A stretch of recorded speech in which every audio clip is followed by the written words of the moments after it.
नमस्कार। संतोष की रिपोर्ट में आप सबों का स्वागत है।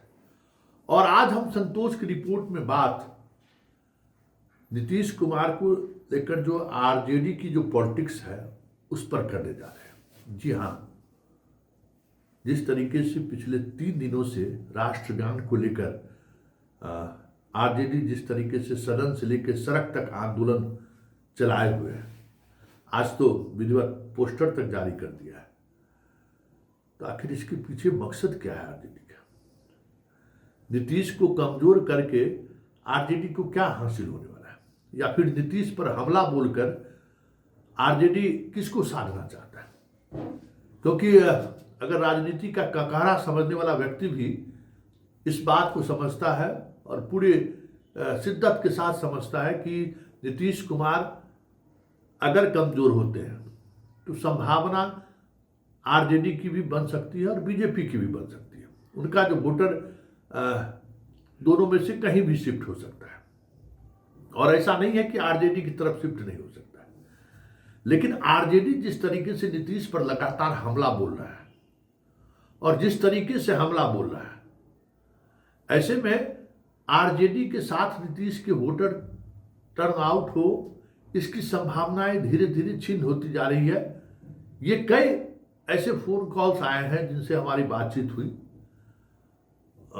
सोशल जस्टिस वाले लोग, समाजवादी वाले लोग, वो यही कह रहे थे कि तेजस्वी को का ये स्टैंड सही नहीं है और इससे तेजस्वी को और नुकसान होगा। एक आरजेडी के नेता का भी फोन आया, उनसे भी हमारी बात हुई। बोले कि संतोष जी, आपको संजय यादव जी से बात होती है, आप समझाइए नहीं क्या हो रहा है, किसका विरोध कर रहा है? तो हम मुस्कुरा दिए। हम कहे भाई, हम संजय यादव को क्यों कहेंगे? संजय यादव जो सियासत करते हैं, जिस तरीके की सियासत की बात करते हैं, तो उनको तो उतनी समझदारी होनी चाहिए कि ये इस सियासत का मतलब क्या है।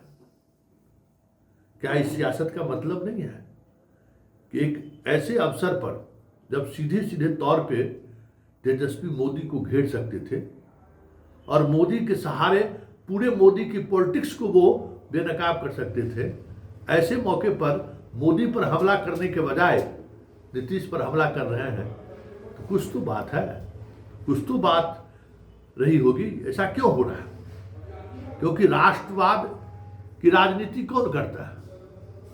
मोदी। और उस राष्ट्रवाद की राजनीति में आज निशाने पर नीतीश है। नीतीश ने कहीं न कहीं उस राष्ट्रवादी राजनीति को औंठा दिखाया है। और यह भी तय है कि अगर वो आज आरजेडी के साथ इंडिया गठबंधन ब्लॉक में होते और उनकी सरकार होती, तो अभी तक सरकार गिरी होकर बिहार में राष्ट्रपति शासन लग गया रहता है। ये भी सत्य है। तो इतने बड़े मौके पर को लेकर कि भाई देखिए, ईडी सीबीआई ही नहीं, अब राष्ट्र के की जब बात हो रही है, राष्ट्रगान की बात हो रही है, उसमें भी बीजेपी किस तरीके से सत्ता में बने रहे, इसके लिए किस हद तक जा रही है, राष्ट्र तक को उन्होंने दांव पर लगा दिया। मुद्दा और मसला तो ये है ना। लेकिन तेजस्वी मोदी को निशाने पर ले रहा है, न आरजेडी का कोई नेता मोदी या बीजेपी को निशाने पर ले रहा है, उल्टे सदन में चलने तो नहीं दिया। कल जो है सो पूरे दिन आरजेडी के नेता पूरे बिहार में सड़क पर रहे।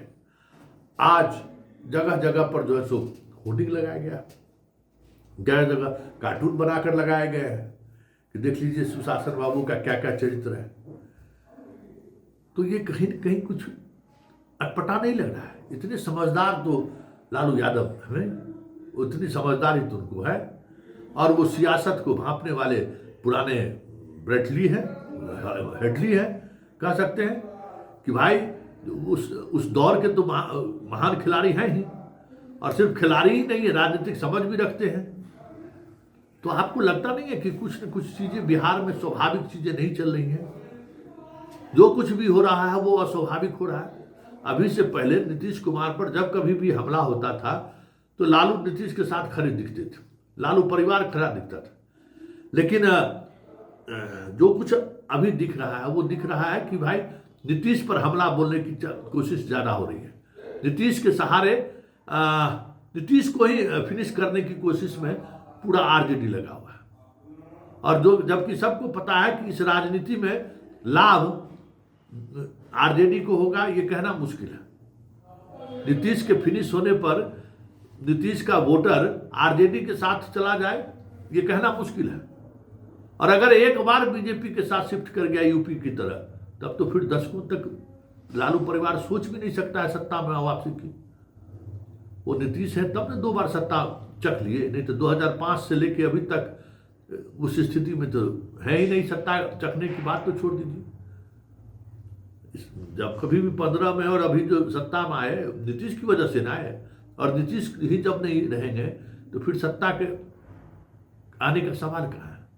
ये तो पॉलिटिक्स का ककारा जानने वाला भी व्यक्ति कहता है कि अगर शिफ्ट कर गया तो फिर यहाँ योगी जैसा कोई भी नेता आके संभाल लेगा बिहार को, और उसके बाद बिहार के समाजवादी पॉलिटिक्स, कास्ट पॉलिटिक्स करने वाले की हवा निकल जाएगी।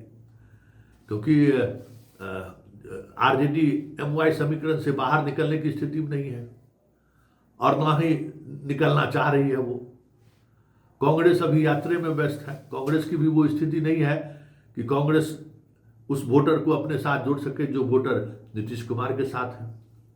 वामपंथी में भी अब वो ताकत नहीं रही। वामपंथियों का हाल ये है कि वो भी जैसे एक दौर में सीपीएम सीपीआई धर्मनिरपेक्षता के नाम पर बिहार में अपनी पूरी पॉलिटिक्स ही खत्म कर दिया। लालू यादव को का छत्र छाया में आते आते लालू यादव उन्हीं को गिल गया। अब भाकपा माले का बचा हुआ है। याद रखिएगा कि आने वाले समय में भाकपा माले का भी हाल वही होगा। जिस तरीके से भाकपा माले अपने आप को अलग नहीं दिखा पा रहे हैं, कहीं न कहीं लगता है कि जैसे आरजेडी के साथ वो खड़े हैं, आरजेडी के हर कार्यक्रम के साथ खड़े हैं। तो ये इमेज, जिस इमेज की वजह से सीपीआई सीपीएम कांग्रेस गई बिहार में, भाकपा माले भी अगले चुनाव में चले जाए तो कोई बड़ी बात नहीं होगी। क्योंकि भाई जो कल्चर है, तो वोटरों का जो कल्चर है, वोटरों का जो मिजाज है, उससे अगर समझौता कीजिएगा तो वोटर कैसे साथ में रहेगा। तो ये सब तथ्य को जानते हुए भी अगर तेजस्वी लगातार नीतीश पर हमलावर है, मतलब कुछ दाल में काला तो नहीं है, या फिर पूरी दाल नहीं काली तो नहीं हो गई है। क्योंकि ये बहुत बड़ी बात है। ये जो राजनीति समझने वाले लोग हैरान हैं। इतना बढ़िया मौका आरजेडी को मिला है बीजेपी पर हमला बोलने का भी, और नीतीश के वोटर को का सहानुभूति लेने का भी। नीतीश से सॉफ्ट रहते, नीतीश के स्वास्थ्य को लेकर स्वस्थ रहते, स्वास्थ्य को लेकर सवाल खड़ा करते और बीजेपी पर हमला करते, तो जो नीतीश के वोटर सोशल जस्टिस वाले हैं, जो कभी लालू के साथ रहा करते थे पचपनिया, उसमें हो सकता था कि टूट होता और वो लोग आरजेडी के साथ इस बिना पर जा सकते थे कि नीतीश इस स्थिति के लिए, जो आज नीतीश की स्थिति है, इसके लिए बीजेपी जिम्मेवार है और इसलिए बीजेपी आज खामोश है। लेकिन इस पूरी सियासत के उलट आरजेडी और लालू यादव सियासत कर रहे हैं। आज मोतिहारी पहुंचे तो कहते हैं हमारे बेटवे बनेगा मुख्यमंत्री। तो आप समझ सकते हैं कि बिहार में 2025 में बीजेपी की सरकार बने और बीजेपी का मुख्यमंत्री बने, इसके लिए किस स्तर पर शाह और मोदी ने विषाद बिछा रखा है, वो लालू की राजनीति से भी समझा जा सकता है।